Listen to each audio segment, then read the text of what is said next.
The Fairmont Copley Plaza had never looked so much like money, and that was exactly the problem for the woman carrying a tray of champagne through the middle of it. Her name was Delia Foster, 27 years old, and she'd learned a long time ago how to fold herself into a corner until the rich people stopped seeing her. She wore the same black service uniform as 40 other people that night, and that was the point, because tonight she needed to be invisible more than she'd ever needed anything.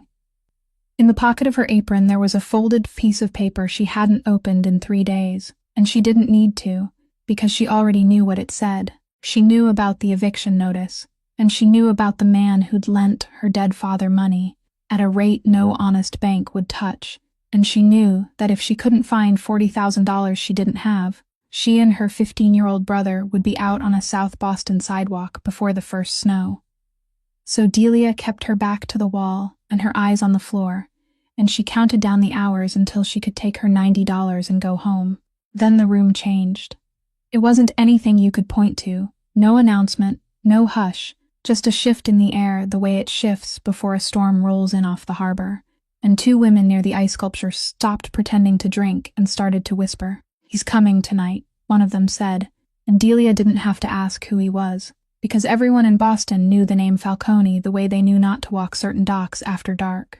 Adriano Falcone was 37 years old, a widower, and the most dangerous man in New England.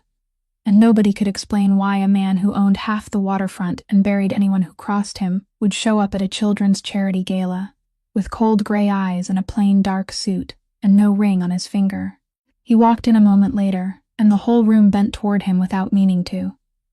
Mothers pushed their daughters forward. He nodded to each of them, polite as winter, and he didn't slow down for a single one. He walked past the debutantes and the senators' wives and the men who wanted his money, and he crossed that ballroom like a man looking for something he'd lost a long time ago, and every step took him closer to the corner where a waitress was trying very hard to disappear. He stopped 3 feet in front of her. He didn't smile. "You're Delia Foster," he said. And it wasn't a question, and Delia, who'd spent her whole life being invisible to men like this, looked the most feared man in the city dead in the eye, and asked the one word nobody in that room would have dared to say. "Why?" If this story already has its hooks in you, do me a favor and hit that like button, share it with someone who loves a good slow burn, and subscribe so you never miss what happens next.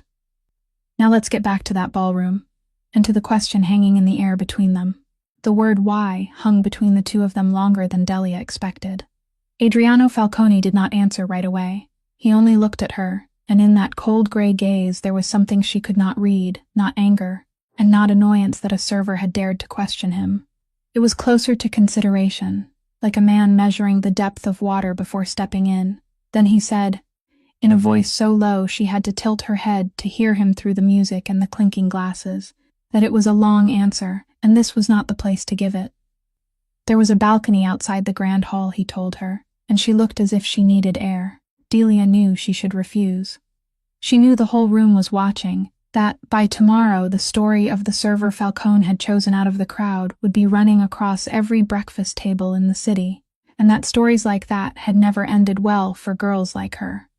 But she knew something else too, something that had been frozen in her chest for the past 3 days, that she had nothing left to lose.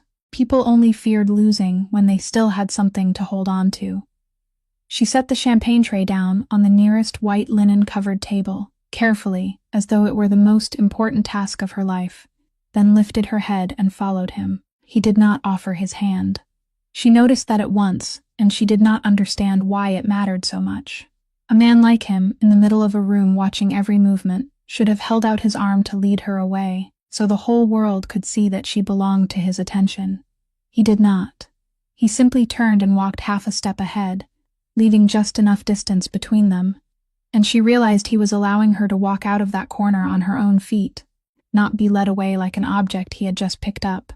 They passed through the glass doors, and the noise of the gala immediately fell behind them, as if someone had closed the lid on a box. The balcony looked out over Copley Square, and below, the streetlights stretched into wet golden streaks across the stone. The November air was bitterly cold, cutting through the thin fabric of her uniform, and Delia was almost grateful for that cold, because it reminded her she was still awake, that this was not some strange dream. Falcone stopped beside the stone railing, still about 1 meter away from her as he had been from the beginning, and slipped both hands into the pockets of his coat. She waited. She had lived long enough on the edges of powerful men's lives to know what usually came next. There would be an offer. There was always one, wrapped in velvet and silk. But inside it was still the same thing, that a poor girl could trade something of herself for what she needed.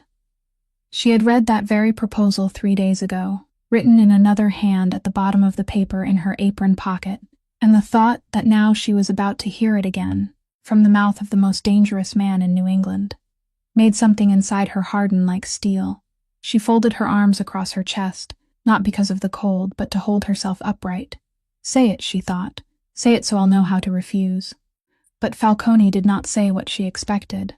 He looked down at the square for a while, then asked her, in the voice of a man touching something that had been hidden away for a very long time, whether she remembered a winter 3 years ago, an apartment in Dorchester, a gravely ill woman living alone on the 3rd floor of a building with no elevator. Delia stood still. The cold on her skin suddenly vanished, or rather, she no longer felt it, because her whole being had narrowed to one small point somewhere inside her chest, the place she had carefully refused to touch for the past 3 years. She did not answer, she could not. But Falcone saw the answer on her face, saw the way her breath caught, and he gave the slightest nod, as though confirming something he had believed through a long and difficult road. "So you remember," he said, "so do I." And then slowly, in the low, even voice people use only when speaking of the dead, he began to tell her the story she had thought she alone had carried. Delia stood there for a very long time without being able to say anything, because everything he had just told her was arranging itself in her mind into a shape she had tried not to look at for 3 years. She remembered that 3rd-floor apartment, remembered the creaking wooden stairs she climbed every morning before her first shift, remembered the smell of medicine and porridge in the small room, remembered the thin woman lying in bed who still tried to smile every time Delia walked in, even when lifting her head had become difficult. She remembered the books she read, the old novels bought at charity bookstores for a few cents, and the way that woman closed her eyes and listened as though every sentence were a dose of medicine. She remembered that she never asked questions, not once, because she understood too well what it felt like to be pitied, and she didn't want to give anyone that feeling.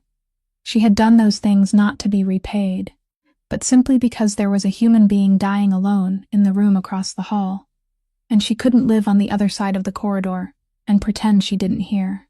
Now, standing on this freezing balcony, she realized that for 3 years she had believed that story had ended on the day she left Dorchester, that it was only one sad chapter in a life that had already held too many sad chapters. She had never known that at the other end of it, there was a man who had spent 3 years searching for her. She lifted a hand and wiped her cheek, and when she spoke, her voice no longer carried the defiance of that why from moments earlier. It was trembling and low. Her name was Renata, she said, almost to herself. She never told me she had a brother. She only said she once had had a family she had hurt, and that she hoped one day she could apologize. She spoke about you, Mr. Falcone, more than you think. She saw something move in his throat, saw his jaw tighten for one beat, but he did not interrupt her, and she went on, because now that she had begun, she couldn't stop. She said you used to climb the oak tree behind your grandparents' house and read books up there, and the tutor could never find you. She said you pretended to be cold, but you weren't really cold at all. She said that twice, as if she wanted to make sure someone would remember it for her. I thought she was speaking in a fever. I had no idea those things were real. No idea there was a real brother somewhere out there. Only then did she lift her eyes and look straight at him, and inside her, the first feeling of relief began giving way to something else, sharper, closer to anger. "But if you found me long ago," she said, "if you knew who I was all that time, then why did you stay silent?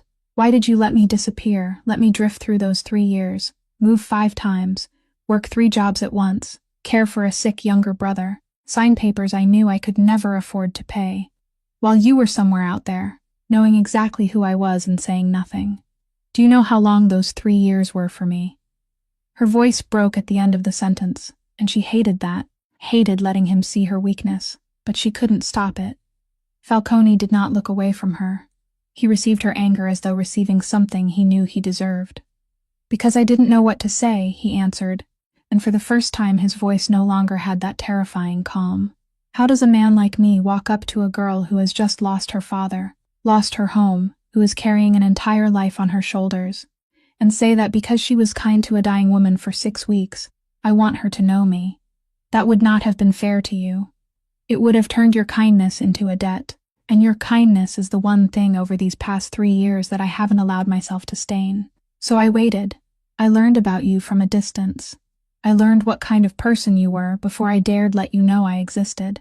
And not long ago, I found out where you were, and I found out what was hanging over your head. He looked down at the pocket of her apron, where the folded paper lay still. And that, he said softly, is why tonight I couldn't wait any longer. Delia instinctively lifted her hand to cover the pocket of her apron, as though he had just touched a wound she had not given anyone permission to see. You know about the paper, she said, and it wasn't really a question. I know, Falcone answered.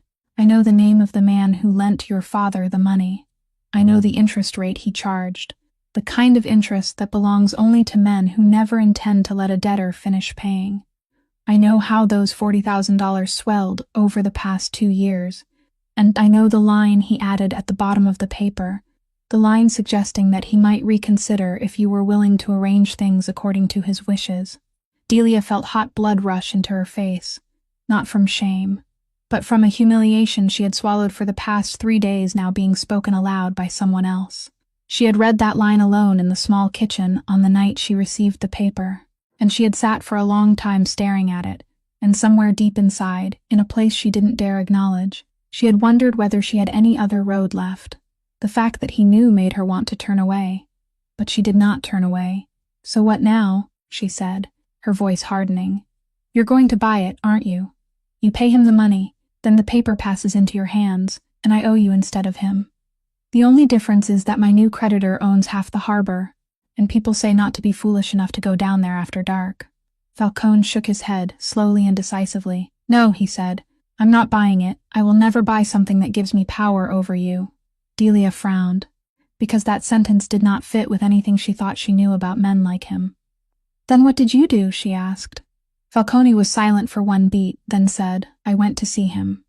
I told him he would erase that debt with his own hand, and that if he didn't, there would not be a single citizen in this city willing to do business with him anymore. Not one bank, not one lender, not anyone. He chose to erase it. The papers are with my lawyer. Tomorrow morning they will be sent to you, the debt fully cleared, with no tie to me in any form. No matter what you decide tonight, whether you walk down from this balcony and never want to see me again, the apartment in South Boston is still yours, and that man's name will never appear in your life again. Delia stood frozen. She had prepared herself for an offer, for a trap wrapped in velvet, and what he had just given her was a way out with no rope attached, and that frightened her more than any trap would have, because she did not know where to place it in the world she had learned to survive in. I don't want your pity, she said, and her voice trembled. I've been taking care of myself and my brother all this time without anyone's charity. I don't need a rich man walking in and rescuing me, just so he can feel pleased with himself. Falcone looked at her, and in his eyes there was something almost like respect. I'm not giving you pity, he said, and I'm not doing this to feel pleased with myself. Listen to me clearly, because this is the most important thing I will say to you tonight. I paid that debt because of my sister, not because of you. For the 6 weeks you sat beside her bed, I wasn't there. I couldn't buy her a dose of medicine, couldn't hold her hand for even 1 night, couldn't do any of the things a brother should have done. You did all of those things in my place, even though you didn't even know who she was to me. So this is not a favor I am granting you. This is my own debt, a debt to my sister, and you simply happen to be the person through whom I have to repay it. Delia heard those words and felt something strange happen inside her chest. Because if he had said anything else, if he had said he was doing it for her, because he was a good man, because he wanted her to think well of him, she would have turned and walked away at once. But he had not said that. He had made it a debt that had nothing to do with her, a debt she could receive without lowering her head, and she stood there in the November cold, caught between gratitude and unease about where that money had come from, not knowing whether she had just been saved or had just stepped 1 foot into a world she had never understood. Falcone did not force her to answer that night. He said he would have a car take her home, so she would not have to stand waiting for the night bus or answer questions from anyone still lingering in the hall. And he did not go with her, which surprised her once again. He only instructed the driver to take her wherever she wanted to go, then stepped back, lowered his head very slightly, the way one might bid farewell to a lady at the end of an evening, and let her leave. The car rolled through the wet streets of Boston late at night, and Delia sat alone on the dark leather seat, clutching her small bag tightly in her lap, watching the city drift past the window. She did not cry anymore. She only felt strangely empty, the kind of emptiness that comes after something has been pressing on your chest for many days and is suddenly lifted away, while the body has not yet understood that it is allowed to breathe.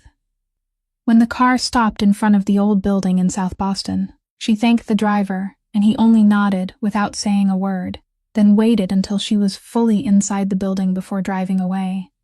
The apartment was completely dark, except for the small lamp on the kitchen table that she always left on for Toby. She took off her shoes at the door so she would not make any noise. But when she stepped inside, she heard the familiar wheezing coming from her brother's room. The sound she only needed to hear once to know that tonight was not an easy night. Toby was 15 years old, thin and lanky in the way boys become when they grow too quickly for their own bodies, sitting propped against the headboard with one hand pressed to his chest, trying to pull each breath through lungs that had never truly agreed to work with him. She sat down on the edge of the bed, picked up the inhaler from the table and handed it to him, rubbing his back in slow circles the way she had done 1,000 times since he was little, and she told him softly to breathe slowly, that she was here now. After a while his breathing eased, and he lifted his eyes to look at her, noticing at once her uniform and the hair still neatly pinned from the party shift. "You're home late," he said, his voice still short of breath. "Big party?" She nodded, trying to smile. "Very big," she answered, "full of rich people. I picked up $90 and a story long enough to tell for a whole week." Toby gave a soft laugh. Then another coughing fit came, and she waited for it to pass. He was the reason she gritted her teeth and endured everything. She knew that. He was the reason she worked 2 shifts at the diner during the day, and then took extra event shifts at night. The reason she had signed papers she should have torn apart. Ever since their mother died when he was still far too young, and their father slowly sank in 2 bottles of liquor, till the day he left behind a mountain of debt, there had been only the 2 of them in the world, and she had promised herself that no matter what she had to do, he would never be made to feel like a burden. He tried in his own way, too. She knew he had secretly taken odd jobs after school, even though she had told him to focus on studying and protecting his health. He still delivered for a small shop near the harbor, carrying packages and envelopes to the warehouses along the docks, earning a few $dozen each week that he quietly tucked into the tin box in his drawer, the box he thought she didn't know about. Once he had come home and told her, half excited and half afraid, that the harbor at night was a strange place, that there were men standing guard outside warehouses that were supposed to be empty, that he had learned to keep his head down, walk quickly, and not look at anything that wasn't his business. Delia had told him to quit that job, had told him the harbor was no place for a boy, but money was money, and both of them knew they needed every dollar, so he had only promised to be careful. Tonight, sitting beside his bed, watching his thin face finally drift into sleep. Once his breathing had steadied again, Delia thought about the paper that would arrive tomorrow morning, thought about the man on the balcony who had said the debt would disappear, and for the first time in a very long while, she allowed herself to believe that perhaps tomorrow would be a little lighter than today. She pulled the blanket over her brother, turned off the lamp, and told herself in the dark that she would not see that man again, that having the debt erased was enough, that someone like her and someone like him did not belong to the same world. She believed that, truly believed it, unaware that her quiet world was already spinning in a completely new direction. The papers arrived the next morning exactly as he had said they would, delivered to her door by a young man in a neat coat who handed her a thick envelope and politely left without waiting for thanks. Inside were documents confirming that the debt had been erased completely, along with a brief, dry letter from the law office, and not a single line from Falcone, not one signature, not one message.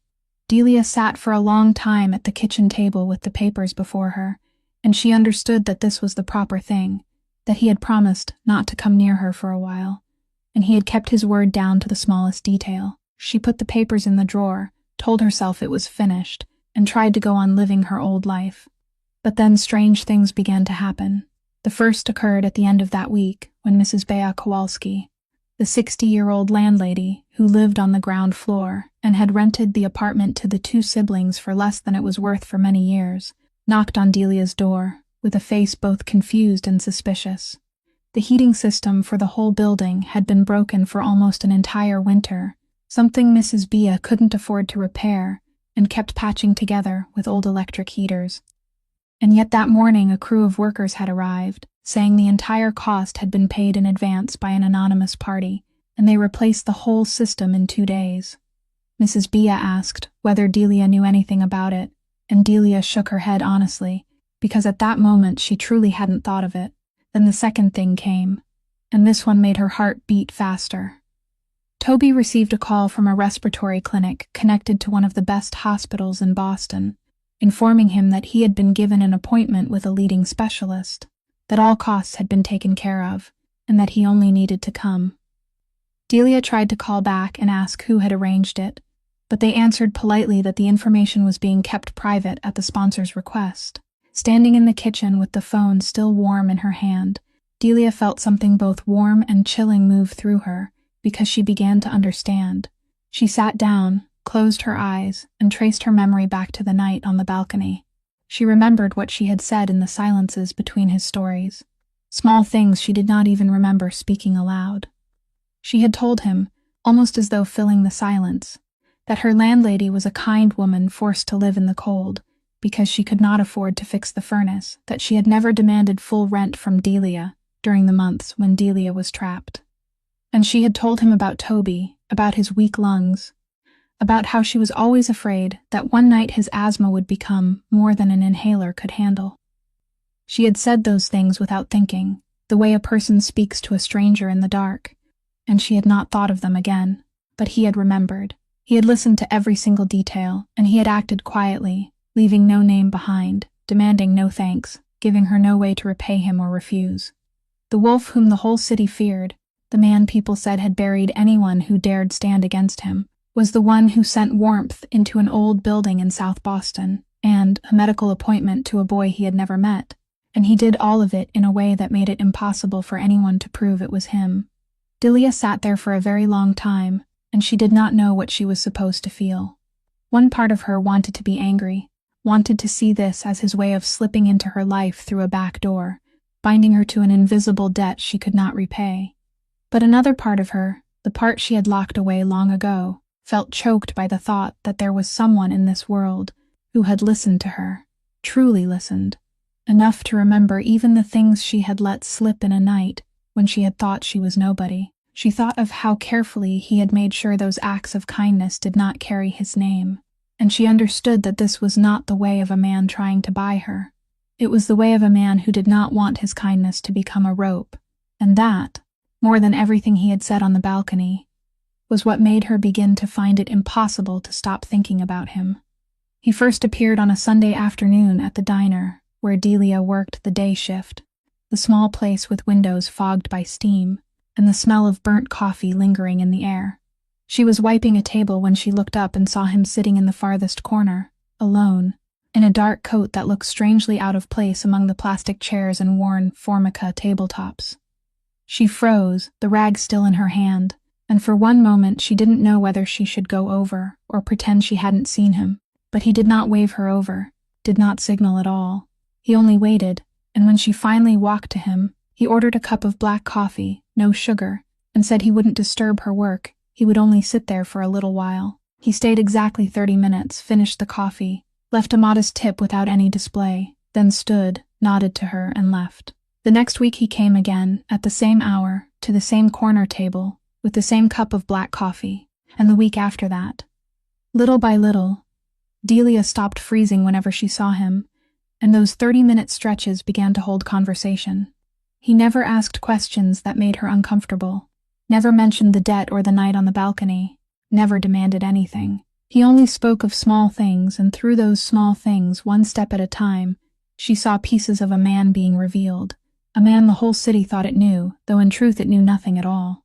One afternoon, he told her he was rereading a book from his childhood, and when she asked which one, he named an old novel, one of the very books she had once read to Renata, and she realized he knew that he was reading it because she had once read it to his sister. He said nothing more, only looked down into his coffee cup, and she understood. Another afternoon, when Toby stopped by the diner after school and sat at the counter doing homework, Falcone quietly watched the boy for a while, then asked Delia whether he liked numbers, because he had noticed the way Toby solved math problems, his head slightly tilted, tapping his pencil in rhythm. She was surprised, because it was true that Toby was better at math than any other subject, and Falcone only nodded as though he had guessed it, then said that children who think in numbers often see the world more fairly than the rest of us. She did not know whether that was praise for the boy, or something he was saying about himself. On one rainy afternoon, when the diner was nearly empty, he stayed a little longer than the usual 30 minutes, and in that extra stretch of time he told her, without being asked, about the oak tree behind his grandparents' house that Renata had mentioned, the tree he used to climb to hide from his tutor. He told it in his even voice, but she saw something soften at the corners of his eyes as he spoke, and she realized this was the first time he had willingly touched a good memory instead of a loss, and that he was doing it because she had given that memory back to him on the balcony that night. Delia began, though she did not want to admit it, to look forward to Sunday afternoons.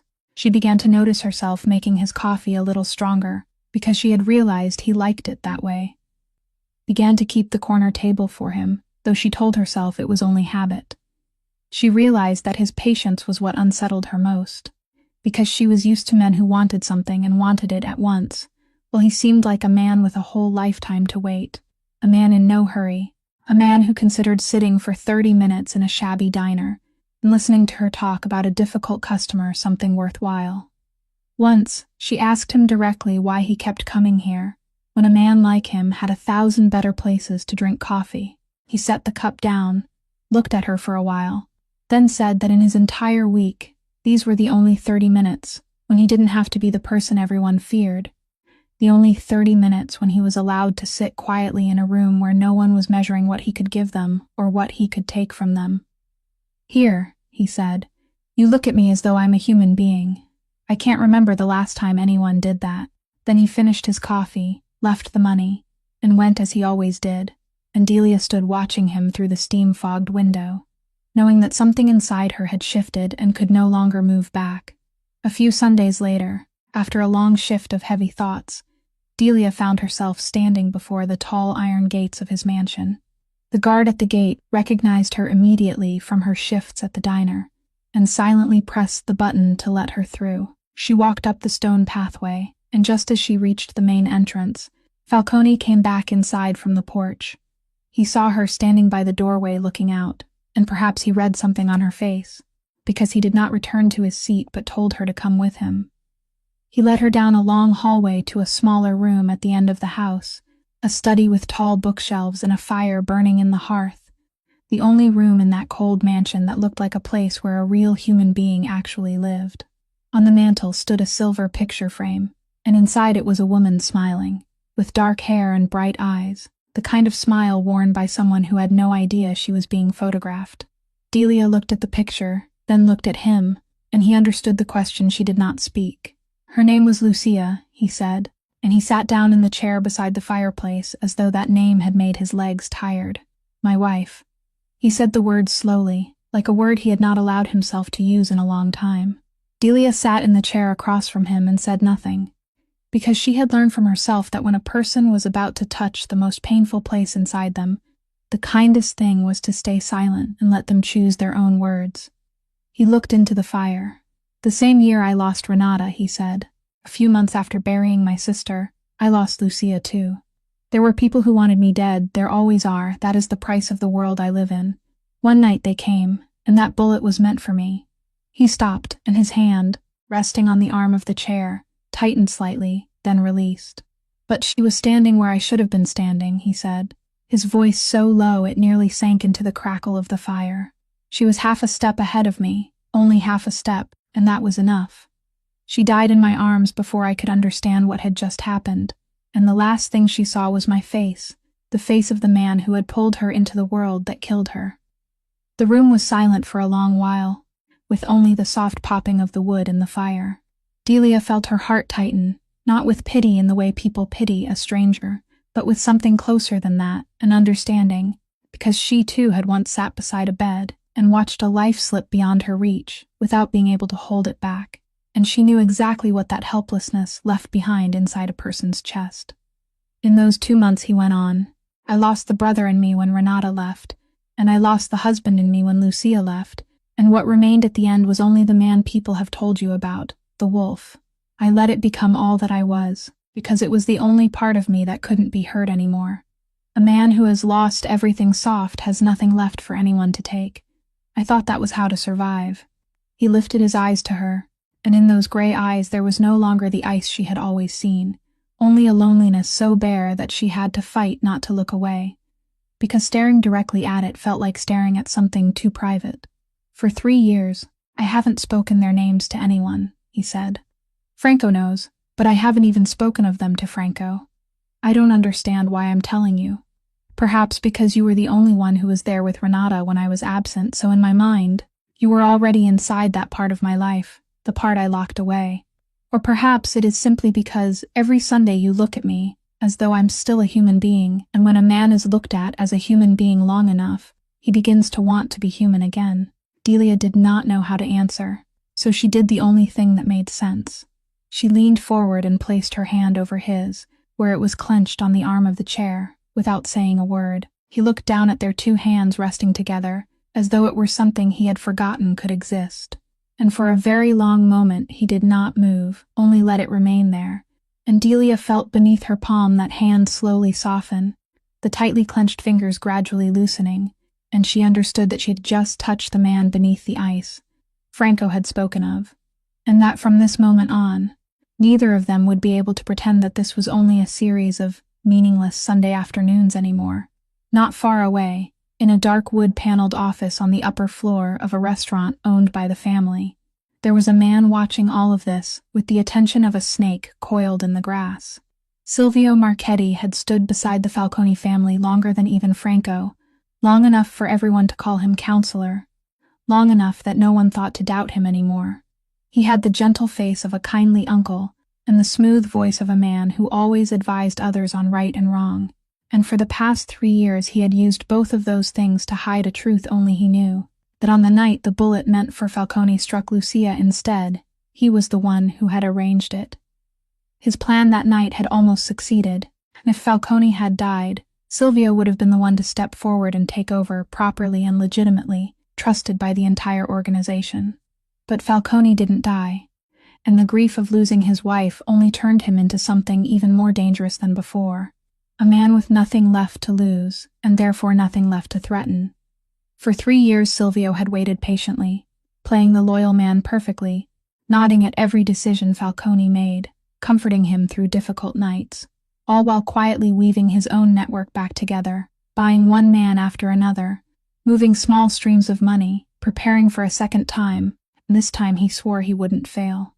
What he had lacked for those 3 years was a weakness. Falcone had no weakness, and that was precisely the problem.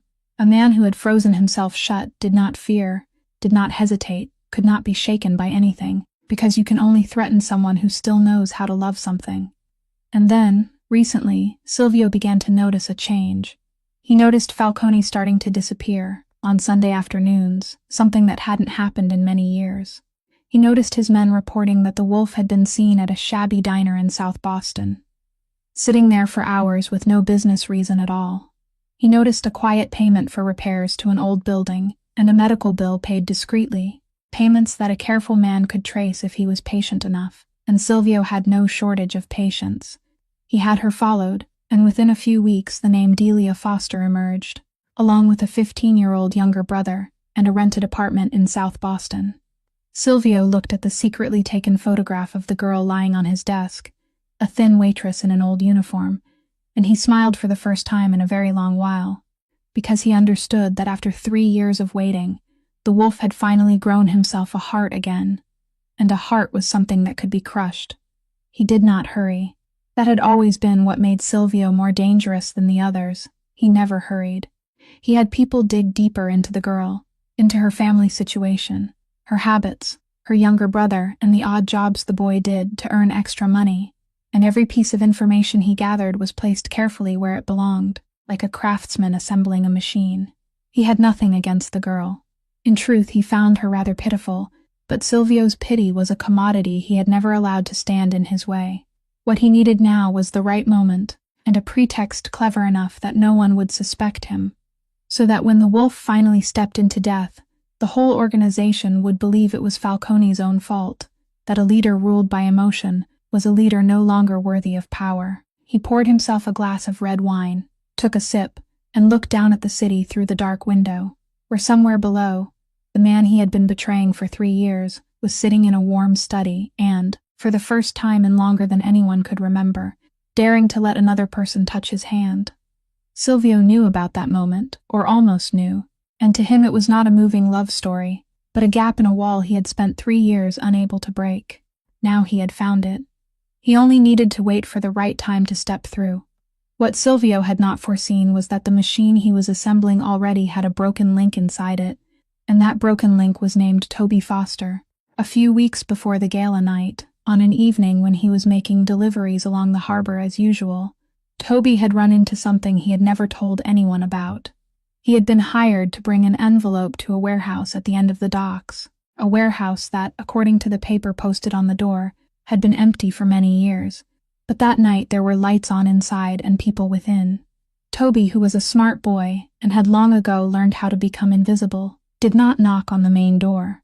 He stood tucked to the side and waited, and through the narrow crack of the half-open door, he heard 2 men talking, one of the voices smooth and slow, belonging to a man whose name he would only learn later. He heard them mention moving money through names that did not exist, mention another name that even the neighborhood where he lived recognized, the name Falcone, mention how everything had to be made to look like that man's own fault. He did not understand all of it. He was only 15 years old. But he understood enough to know this was not something he should be hearing, and the survival instinct of a child who had grown up in South Boston told him to do 2 things. First, to take out his old phone and press record without daring to look down at the screen, and second, to set the envelope on the doorstep, step back as quietly as he could, then walk away quickly and never look back. He came home that night with his heart pounding hard, and he had meant to tell his sister, but Delia came home late that day, worn out from her shift, and he did not want to add another worry onto her shoulders, so he told himself it had nothing to do with him. He saved the recording in a corner of his old phone, and he tried to forget it. He had almost truly forgotten, until recent days, when he began to have the strange feeling that someone was paying attention to him. They were small things, the kind a sensitive boy would notice while adults would overlook them. A car parked too long across the street from the building, a man he saw twice in the same week in 2 different places, the feeling of being watched from behind as he walked home from school. Toby did not tell his sister right away, because he was afraid he might only be imagining it, and because he knew Delia was already carrying too much on her shoulders.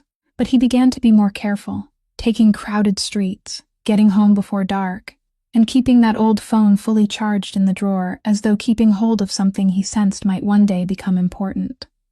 Then one afternoon, while he was sitting at the counter in his sister's diner doing homework, a strange man walked in, ordered a cup of coffee that Toby noticed he did not bother to drink, and sat at the table from which he could look straight at him.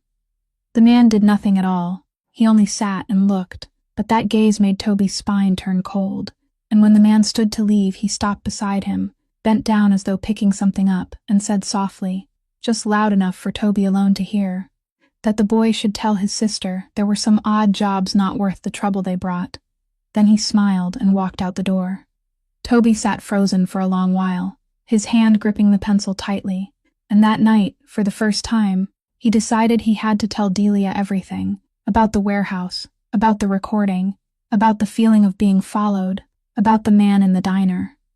He waited for his sister to come home, and when she stepped through the door, he saw that her face was softer than it had been before, lighter, and for 1 second he nearly swallowed the words again so he would not break that. But he was much older than his years. and he understood that hiding it from her was the truly dangerous thing. So he sat up straight, called her name, and said he needed to show her something he thought might get both of them into serious trouble. Delia listened to everything Toby told her, and when he played the old recording on his phone, when that smooth voice crackled through the small kitchen, she felt her blood go cold. She didn't understand the full meaning of it, but she understood enough to know that her younger brother was holding something in his hands that could make people kill him, and she understood that the man who had come to the diner that day had not been an empty warning. Her first instinct was to call Falcone, and she had already picked up the phone, but she hesitated, because calling him meant pulling her brother into the very world she had sworn to keep him away from. She had not yet made up her mind when everything was decided for her. The next morning, when Delia went to work the early shift, a black car pulled up to the curb just as she turned onto the empty street, and before she could react, two men stepped out. One of them told her in a voice so calm it was chilling that it would be better for both her and her brother if she got into the car without making a scene, that they knew where the boy was and could absolutely get to him first.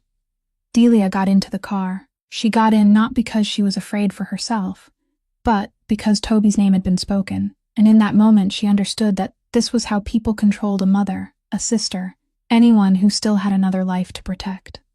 The car drove toward the harbor, and she recognized the familiar roads from the little stories Toby had once told, and at last it stopped in front of a large warehouse at the end of the docks, where the iron door rolled upward to reveal a wide, cold, empty space with yellowish light spilling down onto the concrete floor.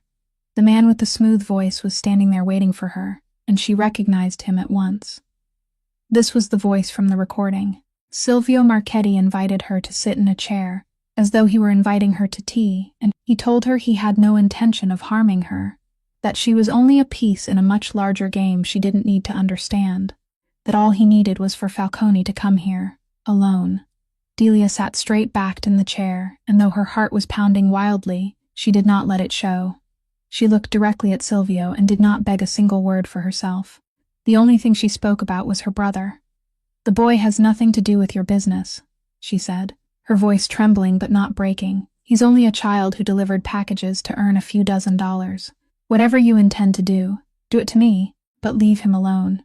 He has weak lungs and a whole life ahead of him that he hasn't had the chance to live yet, and he doesn't deserve to be dragged into this, just because he happened to stand in the wrong place." Silvio tilted his head and looked at her with curiosity that was almost amusement, as though she were some rare specimen.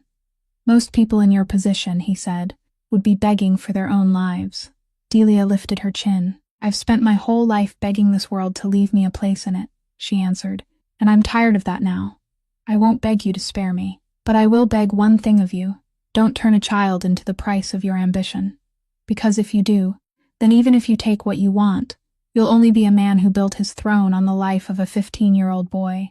And I don't think that's what you want people to remember about you." For one brief moment, Silvio was silent, and the amusement on his face seemed to falter, as though what she had said had touched some place he had not allowed himself to touch in a long time.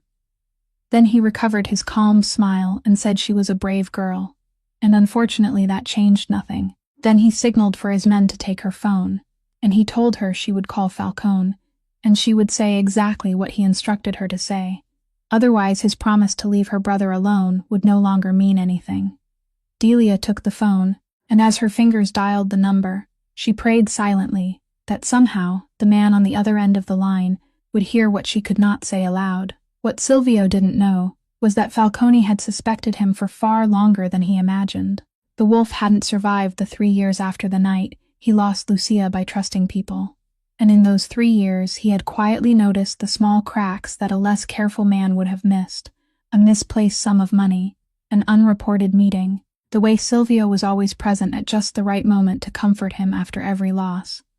He had no proof, and not acting until he was certain was the principle that had kept him alive, so he waited, just as his enemy had waited, except that he waited with his eyes open. So when his phone rang and Delia's voice came through, flat and far too careful, reading him an address at the harbor and telling him to come alone, bringing no one, he understood two things at once: that she was being forced to say those words, and that the day he had been waiting for had finally come. He kept his voice calm, told her he would come, and as he spoke he signaled to Franco, who understood him from a single glance after more than 20 years.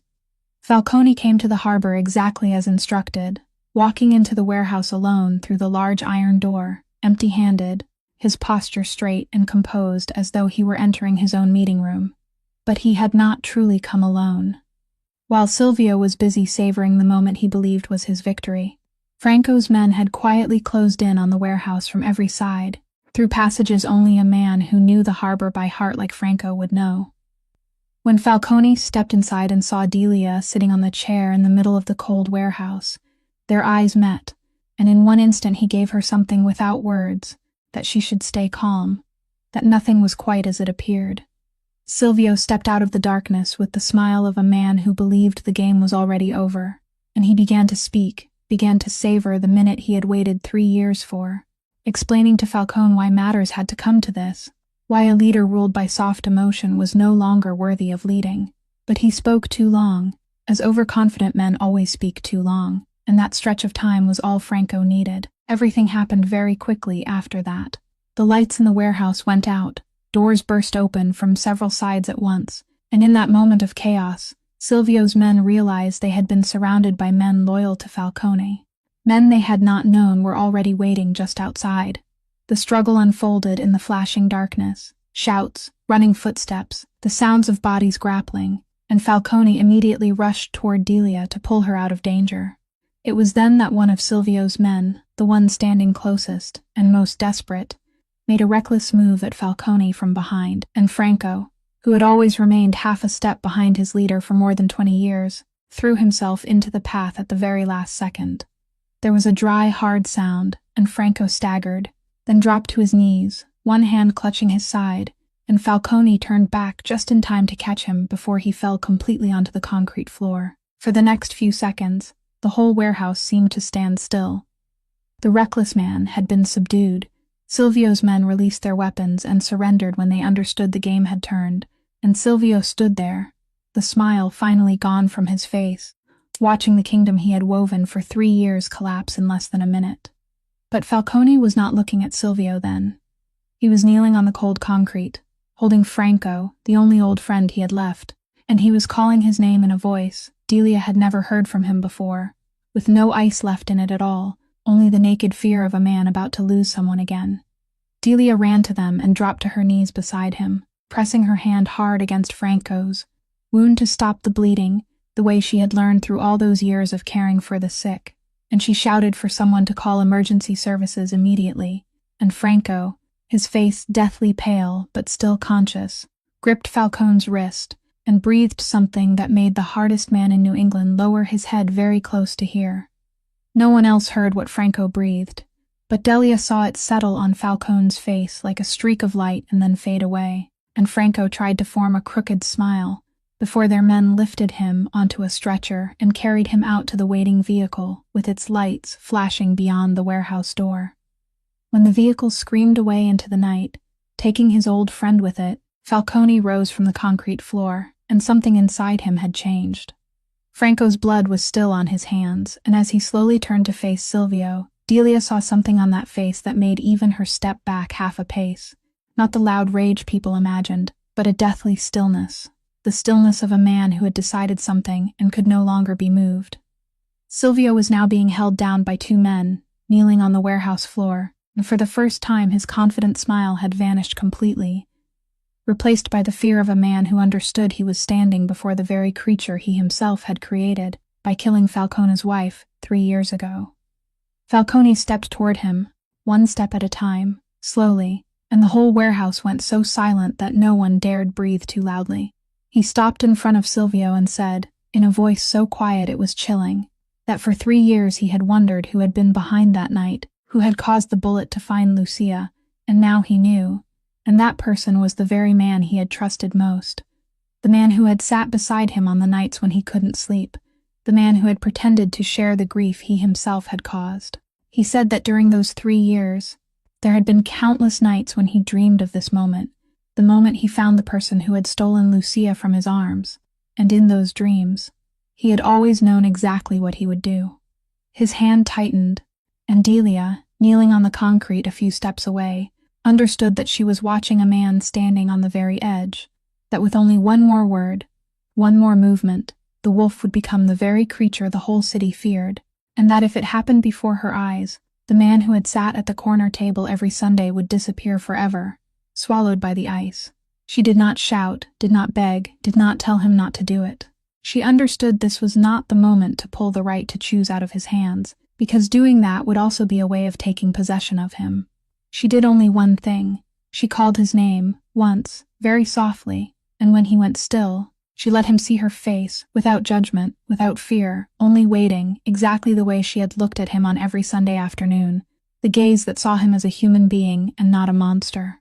And in that gaze, he read a question she did not need to speak aloud. Who did he want to be? The man in the warm study who had let her touch his hand, or the ice that had held him frozen for 3 years? Falcone stood there for a very long time, his breathing heavy, his hand trembling beneath the weight of 3 years of compressed pain, and Delia saw the whole battle unfold in his gray eyes, saw the beast and the man wrestle each other in silence. Then, slowly, he loosened his hand. He told Silvio, his voice changed now, no longer that deathly stillness but a deep and weary exhaustion, that there had been a time when he would have ended this himself, right here, and that Silvio deserved that. But then he went on, saying, I won't give you that, not because you deserve mercy, but because there is someone here tonight who deserves to see me as a human being, and I won't let you steal that from me too, the way you stole everything else. He ordered his men to hand Silvio over, not for revenge in the dark, but so he would have to face the consequences before both the laws of the underworld and the evidence they now had, including the recording that a 15-year-old boy had bravely kept. Silvio was led away, and as he passed, he looked at Delia with a strange expression, almost one of acknowledgement, as though he understood that she, the girl he had considered a chess piece, was the one who had truly defeated him, not through strength, but through something he had lost so long ago he no longer remembered its name. When the warehouse door closed behind him, Falcone turned toward Delia, and in that moment he was no longer the wolf, no longer the most dangerous man in New England, but only a man who had nearly lost himself and had just been drawn back by one person's eyes. He stepped toward her, looked down at her hands, still stained with the blood of the friend who had tried to save him, and said, so softly it almost broke apart, that she should never have had to see any of this tonight, and that he did not know how to apologize to her enough. But that night was not over yet. As Falcone's men began cleaning up and leading Silvio's men outside, one of them stood apart from the crowd, a young man named Danny Rourke, whom Silvio had planted among Falcone's loyal ranks more than a year before, long enough that no one suspected him anymore, close enough that he was allowed to stand inside the leader's own protective circle. Danny had witnessed everything, had seen Silvio being led away, and now there was only one fear left in his mind, that when Silvio talked, his name would be on the list, that he would be seen as a traitor and would have to face the consequences he had seen dealt to men like him. It was that fear, not loyalty to Silvio, that drove Danny to make one final reckless move. He drew his weapon in the moment when everyone's guard had lowered, stepped back a few paces to give himself space, and aimed it at Falcone with both hands trembling, his voice breaking with panic as he said he couldn't let himself be taken, that he wouldn't go back and pay for it, that if this was the end, then he wouldn't go alone. The whole warehouse instantly went rigid, Falcone's men all reaching toward their weapons at once, and one wrong sound, one hasty movement, would have made everything explode into something no one could take back. Falcone raised one hand, signaling his men to stay still, and he slowly stepped forward, placing himself between Danny's shaking weapon and Delia behind him, putting his own body between danger and her. This was the moment that tested the man he had chosen to become only a few minutes earlier. The wolf of the past 3 years would have ordered his men to shoot Danny down immediately, would have ended the threat in the only way that world knew, and wouldn't have wasted even 1 second hesitating. But he did not do that. He looked into the eyes of the panicked young man, and he spoke in a voice, strangely slow and steady, not the voice of a man giving an order, but the voice of someone trying to pull another person back from the edge. He called Danny by name, and he said he knew what Silvio had promised him, knew that a young man like him did not simply betray for no reason, that he was usually cornered by promises or threats.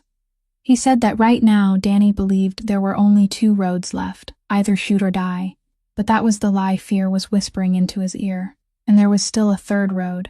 He said he would give him that road, right now, with his own word, that if Danny lowered the weapon now, he would not take his life, that Danny would have to pay for what he had done, but he would live, and that this was the promise of a man the whole city knew had never swallowed his own word. Danny shook, sweat running down his forehead, his eyes darting between Falcone and his men, and in that suffocating silence, Delia did something she herself would never be able to explain later. She stepped out from behind Falcone, though he lifted a hand slightly to stop her, and she spoke to Danny in the gentle voice of someone who was far too used to calming a younger brother in the middle of a midnight panic attack. She said she, too, had once been driven to a place where it seemed there was no other road, that she understood the feeling of the whole world shrinking down to one single terrible choice, and that she was standing here now, alive, still breathing, because someone had given her a road she could not see. She told him that the man standing in front of him had just had, only minutes ago, every reason in the world not to spare anyone, and yet he had chosen differently, and if he could do that, then the promise he had just made was real. There was a moment that stretched like forever, then Danny's arms slowly lowered, the weapon slipped from his exhausted fingers, and he dropped to his knees on the concrete, his shoulders shaking, and Falcone's men immediately moved in to restrain him. But not one of them used more force than necessary, because they had heard their leader's promise, and they understood that something in him had changed that night. Falcone stood watching the young man being led away, then he turned to Delia, and in his eyes there was a quiet astonishment, as though he had just realized that trust, the thing he had thrown away for 3 years, because he believed it only made people weak, had just saved another life without needing a single drop of blood. He said nothing. He only looked at her, and she understood that he had just learned something no lesson in his world could ever have taught him. That night stretched on, in the cold white corridors of the hospital, where Delia and Falcone sat beside each other on 2 hard plastic chairs outside the operating room, saying nothing, only waiting. Delia was still wearing her serving uniform, now stained and dirty, and on her hands the traces of Franco's blood had dried into a dark brown she had not yet had time to wash away. Falcone sat motionless, both elbows braced on his knees, his head bowed low, and this was the first time she had ever seen that man look small, as though the weight of the night had finally found a way through the armor he had worn for so many years. She wanted to say something to comfort him, but she had learned long ago that there were kinds of waiting no words could reach, so she only did what she knew. She placed her hand over his, just as she had done in the study, and she sat there with him in silence. Near dawn, the operating room door opened, and the doctor stepped out looking exhausted but not grave, saying that Franco had made it through the crisis, that the wound was serious but he was strong, and would recover, though it would take a long time. Falcone heard it and said nothing for a while, then he lifted one hand to cover his face, and Delia saw his shoulders shake once, only once, before he brought himself under control again, and she understood that for a man who had lost too much, the news that this time he had not lost one more person was almost more than he could bear in the opposite direction. When they were allowed to visit, Franco was lying in the hospital bed, pale and weak but awake, and when he saw the two of them come in together, he managed a smile and said in a hoarse voice that he had been telling the boy for a long time, that he needed someone who could make him slow down, and now he could close his eyes and rest for a few weeks with peace of mind. Falcone sat down beside his friend's bed, and what Franco had breathed in the warehouse before, he now repeated for Delia to hear, that at that moment Franco had told him, "Don't let tonight turn you into the thing you've spent 3 years trying not to become. Kid, the girl is looking at you." Delia heard it and her eyes burned, because she understood that the man lying there had taken a bullet for his friend and had still had enough strength left to think of saving that friend's soul. A few days later, when everything had settled and Franco was stable, Falcone came to find Delia, not at the diner, but at her apartment, the first time he had ever set foot in the place where she lived. He stood in the small, cramped living room, among old furniture and the marks of a life spent struggling, and he looked out of place there, not because it was too poor, but because it was too real, too warm, too different from his cold world. He told her he had come to give her something he should have given her from the beginning, a way out. He said she had seen everything now, had seen who he was, had seen what his world could do to the people pulled into it, had nearly lost her life because of it, and had been forced to watch a good man bleed in front of her. He said he had no right to ask her to stay, and he would not ask. "You are free," he said, completely free. The debt had been erased long ago, and there were no conditions, there never had been. If she walked out the door today and never wanted to see him again, he would respect that, and he would still quietly look after her and Toby from a distance, not to bind her, but because it was what he wanted to do, no matter what she chose. He said he had pulled Lucia into his world, and that world had killed her, and he would rather endure never having Delia than risk letting the same thing happen again. Delia stood there, listening to him offer her freedom as though offering a gift, and she realized that this was exactly what made him different from every other man she had ever known. A man who wanted to possess her would have kept her there with gratitude, with fear, with dependence. But he opened the door for her and stepped back so she could walk out under her own strength, exactly like that first night when he had not offered his hand to lead her out of the corner of the gala hall. She understood that he was doing the hardest thing a man like him could possibly do, loving someone enough to be willing to let her go. She did not answer him right away. She said she needed time to think, and he nodded, saying she could take all the time she needed, that he would not appear at the diner on Sunday anymore unless she herself wanted him to, that from now on, every next step would be decided by her and not by him. Then he bowed his head to her, exactly the way he had done on the night of the gala, and he walked out of the apartment, leaving her standing alone in the small room, with a decision larger than anything she had ever had to face, and with a silence that, for the first time in her life, did not feel heavy.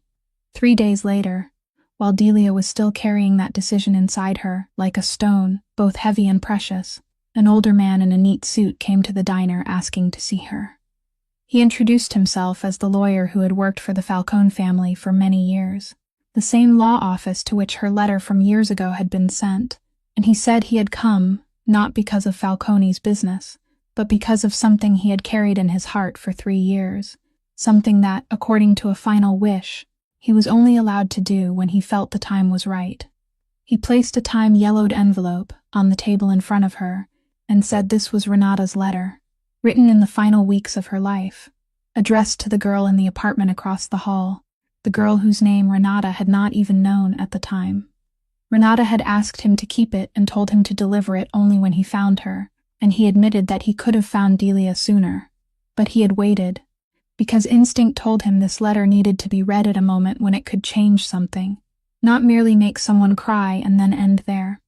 Then he took his leave, leaving her alone with the envelope in her hands.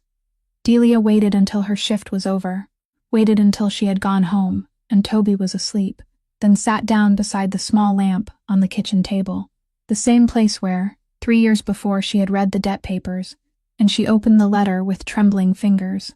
Renata's handwriting leaned unevenly and weakly, written by a hand that did not have much strength left, but every word was clear, as though the woman who had written it were sitting right in front of her. Renata wrote that she knew she did not have much time left, and that she wanted to leave a few words for the young woman who had come to care for her every day, without asking for anything, the young woman she had come to think of as a sister, during the final lonely weeks of her life. She wrote that she hoped one day her brother would find his way to that young woman, because she had asked the lawyer to send him a letter, and she prayed he would come in time. Then Renata wrote about her brother, and this was the part that made Delia's tears begin to fall onto the page. She wrote that people would tell Delia about her brother as a cold and frightening man, and that perhaps by then he truly would have become such a man. Because she knew life was taking people from him one by one.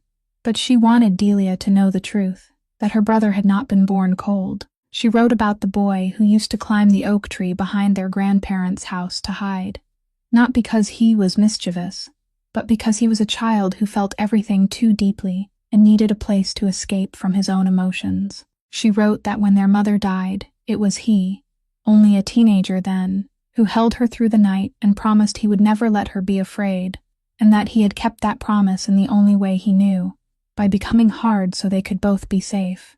She wrote that her brother's greatest fear had never been death, but loving someone and losing them, because every loss took another piece of him away, and she feared that one day there would be nothing left of the boy in the oak tree.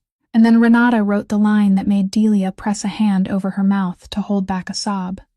She wrote that she prayed, before her brother froze completely, someone patient enough and gentle enough would stay beside him long enough, not to change him, but to remind him that beneath that ice there was still a heart, and that heart was still worthy of being loved. If the person reading this letter is the young woman who stayed beside me in my final days, Renata wrote, then perhaps you understand why fate arranged for the two of you to meet. Because someone who knows how to stay beside a dying person without needing to be repaid is also the very person who can stay beside someone dying slowly on the inside, where no one can see.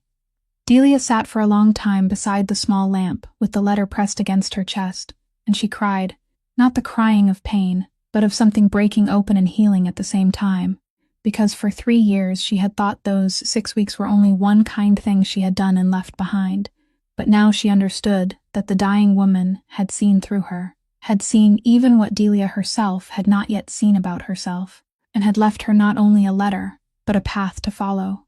When she finally set the letter down, she knew she no longer had to weigh that decision, because Renata had answered for her 3 years ago, and that answer was now as clear as the light shining over the page in front of her. The following week, on a Sunday afternoon, Delia was the one who came to him. She went to the mansion behind the tall iron gates, and when he opened the door with surprise he could not hide, she told him she had her answer. But she had not come simply to say yes, she had come to set conditions. She said she had read Renata's letter, and she would tell him about it. But first, he needed to know that she was choosing to stay not because of gratitude, not because of debt, not because she needed someone to save her, but because she had seen the man beneath the ice, and she believed that man was worth staying beside. However, she said, she would not step into the world that had killed Lucia and nearly killed her too. If he wanted her to stay, then he had to begin stepping out of the darkness, one step at a time, moving whatever could be moved onto a lawful path, cutting away whatever could not be carried with him, rebuilding his empire on a foundation of things he did not have to hide from daylight. And she said she wanted one more thing. She wanted to establish a fund in Renata's name, a fund for children, with life-threatening illnesses in families that could not afford treatment, children like her younger brother, invisible people the world too often forgot, so that Renata's name would not be tied only to a lonely death, but also to the saving of other lives. Falcone listened to her, and in those gray eyes there was something shining that he did not bother to hide, and he told her that he had spent 3 years becoming a man who needed no one, and that she had just given him a reason to become a better man, and he accepted every condition she had set, not because he had to accept them, but because for the first time in a very long while, he wanted a future to walk toward. 1 year passed after that Sunday afternoon. The Renata Falcone Fund was now operating, housed in a bright building not far from the hospital where Franco had once been saved, and it had helped dozens of families with seriously ill children, families who received help without ever having to lower their heads in gratitude to a hidden benefactor, because Delia had shaped it exactly the way she had once wished someone would treat her, with dignity instead of pity. Franco had recovered, though he moved more slowly than before, and now he spent most of his time sitting on the porch telling old stories to anyone willing to listen. Toby was much healthier thanks to proper treatment. He had earned a scholarship through his own ability, and he no longer had to make deliveries at the harbor. In the evenings he sat at the dining table solving math problems and dreaming of becoming an engineer one day. As for Falcone, he still was not a perfect man. A person does not change in a single night, and the road out of darkness is a long road. He was still walking one step at a time, but he was walking it, and with each month that passed, another part of his life was brought into the light. On an autumn evening, exactly 1 year after the gala night, a fundraising event was held, and this time Delia was not standing tucked behind a potted plant or a pillar with a tray of drinks in her hands, trying to make herself invisible. This time she stood in the middle of the room, in a simple but elegant dress, welcoming the guests who had come to support the fund, seen, heard, treated like a person with a voice. And when she looked up and caught Falcone's gaze watching her from across the room, He crossed through the crowd and walked straight toward her, just like that first night. Except this time she did not want to hide. And this time he offered his hand, and this time she took it. The man the whole city had once called the wolf was no longer a cold man, and people began to whisper to one another that there was something about the woman beside him, a steady quietness that had melted the ice everyone had believed would last forever. If this story leaves anything behind, perhaps it is a reminder that every human being deserves to be seen and respected, whether they are an invisible server in a room full of wealthy people or a man who has imprisoned himself behind ice because he is afraid of being hurt again. That kindness given without expecting repayment can return to save us in ways we could never imagine, and that sometimes the bravest thing a person can do is not to take revenge, but to choose trust, not to grip tighter, but to let go, not to change another person, but to stay patiently long enough for them to find themselves again. If this story has touched your heart, please subscribe to our channel, press like, and share so we can listen to many more moving stories together every day. How do you feel about Delia and Adriano's story? And what part of their journey moved you the most? Please leave a comment and share the feelings from deep within your heart, because we always hope to hear what you have to send our way. May you, the person listening to this story, always have truly good health, a joyful life, and peace each day. Goodbye, and see you again in the next video.